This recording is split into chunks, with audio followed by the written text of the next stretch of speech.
बारिश से भीगी सड़कों पर माया अकेली चल रही थी। उसका कोट पूरी तरह से भीग चुका था। एक अनजानी गली में वो मुड़ गई, शायद बारिश से बचने के लिए। वहीं उसे एक पुरानी सी कॉफी शॉप दिखी, वेस्पर्स ब्रू, जो जैसे अचानक ही सामने आ गई हो। हरे रंग का दरवाजा धीरे से खुद खुल गया। अंदर की रोशनी हल्की थी, पुरानी बुकशेल्फ और एक अजीब सी शांति थी। बारिस्ता बोला, फर्स्ट टाइम। माया ने कुछ ऑर्डर नहीं किया, लेकिन उसने उसे एक स्टीमिंग कप पकड़ा दिया। तुम्हें देखकर लगता है तुम सुन सकती हो। जैसे ही माया ने अर्थी सी खुशबू वाली कॉफी का पहला सिप लिया, कैफे में चल रही जैज म्यूजिक धीरे धीरे बंद हो गई।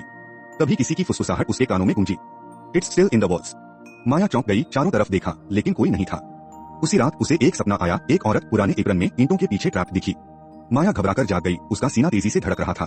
वो आवाज अब भी उसके कानों में गूंज रही थी।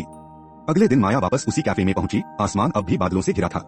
बारिस्ता ने मुस्कुराते हुए कहा, तुमने उसे सुना? उसने बताया उस औरत का नाम क्लारा था, जो 1930 में कैफे में वेटरेस थी और अचानक गायब हो गई थी। क्लारा की कहानी अब एक किस्सा बन चुकी थी, उन दिनों की जब प्रोहिबिशन का दौर था और वो इसी कैफे में वेटरेस थी। एक गलत आदमी से प्यार कर बैठी विंसेंट मैरिस, जो एक बूटलेगर था। जब क्लारा उसे छोड़ना चाहती थी तो वो गायब हो गई। बुकशेल्फ के पीछे माया को एक हिडन गेस्ट बुक मिला। उसमें क्लारा के हाथों से लिखी बहुत सी एंट्रीज थी। आखिरी लाइन में लिखा था, He said no one would believe me, but maybe someone will। माया ने एथन को कॉल किया। उसने हंसते हुए कहा, एक और गोस्ट केस, लेकिन वो साथ आया। दोनों ने वेस्पर्स ब्रू के बारे में रिसर्च शुरू की।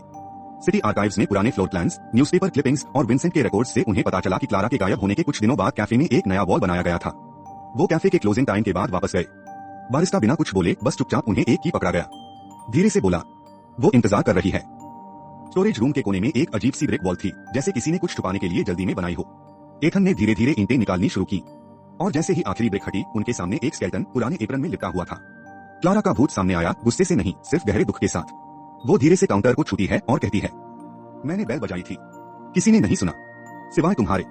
माया ने क्लारा की डायरी, गेस्ट बुक और वॉल का प्रूफ इकट्ठा किया और एक जर्नलिस्ट को दिया। न्यूज वायरल हो गया।